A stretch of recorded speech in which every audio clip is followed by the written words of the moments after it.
DIY holiday charm.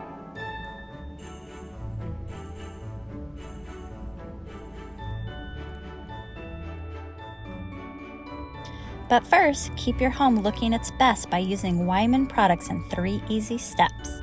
Step 1, furniture wipes, which are super easy and pick up dust and debris. Next, I use stone and tile cleaner for streak-free shine. And last, hardwood floor polish to restore shine and hide scratches. It's also important to do this regularly to protect our home from year-round foot traffic.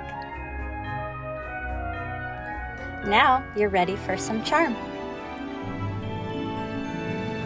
My favorite tip this season is to support small and hire your local florists for the greens. Then you can easily go in and add your personal holiday decor. Picking one theme like trees keeps your space minimal and modern.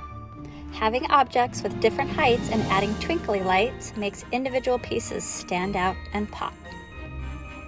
Don't forget to anchor the bottom of your mantle. My favorite designer tip is to group in clusters of 3 or odd numbers. Mix textures like shiny, matte, ceramic, and classic brush trees for a pop of color and variation.